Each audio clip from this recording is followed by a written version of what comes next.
मसला कश्मीर को ये जो कहते हैं ना कौम का करारदाद वल्ला आपसे कहते इससे कभी हल नहीं होगा। ये मैंडेटरी नहीं, रिकमेंडेटरी है, ये नहीं होगा। ये एक बात तो ये कहना चाहता हूं आपसे, इस मसले में असल बुनियादी फरीक रह जो कश्मीर के कश्मीरी है, प्रिंसिपल पार्टी हम है ना, इधर है कोई प्रिंसिपल पार्टी ना उधर है कोई प्रिंसिपल पार्टी, प्रिंसिपल पार्टी हम है अल्लाह के फजल करम से। इसलिए आजाद कश्मीर की हुकूमत को महाराजा हरि सिंह की जायज वारिस नुमाइंदा हुकूमत तस्वर करते हुए इसको तस्लीम किया जाए। डरे ना कुछ, मुझे आपको कोई कुछ नहीं कहता, क्यों डरते हैं आप? मांगते हैं आजादी, मांगते हैं हम लेंगे तो खून देंगे तो फलाना देंगे, ये बात कहते हैं आपकी जुबान कंग हो जाती है। क्या हुआ आपको, क्या बात है आपको? और ये पाकिस्तान के मफाद में है, हम जो बात करते हैं वो पाकिस्तान के मफाद में। इसलिए मैं आपसे कहना चाहता हूं कि पहले मरहले में किसी न किसी इंटरनेशनल फोरम में, और मैं ये तजवीज़ पेश करता हूं, बार बार कहता रहा हूं, मौजूदा हुक्मरानों से भी, उससे पहले को भी, सबको कहता रहा हूं कि OIC में आज़ाद कश्मीर को एज ऑब्जर्वर स्टेटस दिला जाए। माने तो सही ना इसको, ये ज़मीनी तराजा नहीं है ये भाई, ये लोगों का मसला है।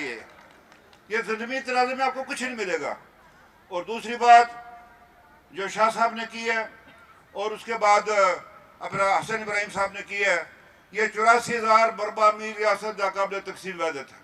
ना पाकिस्तान को इख्तियार है ना हिंदुस्तान को इख्तियार है कश्मीर को तकसीम करने का। और मैंने ये मौजूद है मेरे चीफ के नजर, ये जब हमारी पार्टी की लीडरशिप आई थी 2020 में 25 दिसंबर को, मैंने कहा था अगर आपने किया सबसे पहले आपकी मुखालफत करूंगा मैं। इसमें कोई लिहाज नहीं है किसी का, कोई कश्मीर को तकसीम नहीं कर सकता। ये कोई खालसा सरकार है, ये कोई घास चराई है, ये कोई बातलबाल है, इसको कोई तकसीम करता फिरेगा। और मैं आज एक बात कहना चाहता हूं जनाब सदर, ये पीछे एक बिल्डिंग है इधर, पता है ना आपको, सबको पता है। नहीं पार्लियामेंट नहीं, एक और है, वो सबसे ऊपर है। अच्छा, वहां जो फैसला हुआ था कि गिलगित बल्तिस्तान को आजाद कश्मीर की तरस का जो है आपने सेटअप देना। अगर लोगों को ये मुश्किल है, मैं अपने गिलगित के भाइयों को कहना चाहता हूँ, वल्ला आपको कुछ नहीं मिलेगा, वो जाए उधर पूछ लें बाकी सूबों में भी, बहुत बड़ा मुश्किल काम है। तो ये मैं आपसे कहना चाहता हूँ, आपने इज्जत आबरू से रहना है, रास्ते जम्मू कश्मीर का हिस्सा बंद करें।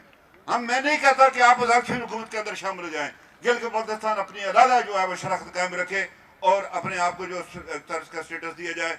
तो इस हवाले से मैं गुजारिश करूंगा, ये बात हमारे नाकाबिल कबूल है और जो हमारे बस में हम करेंगे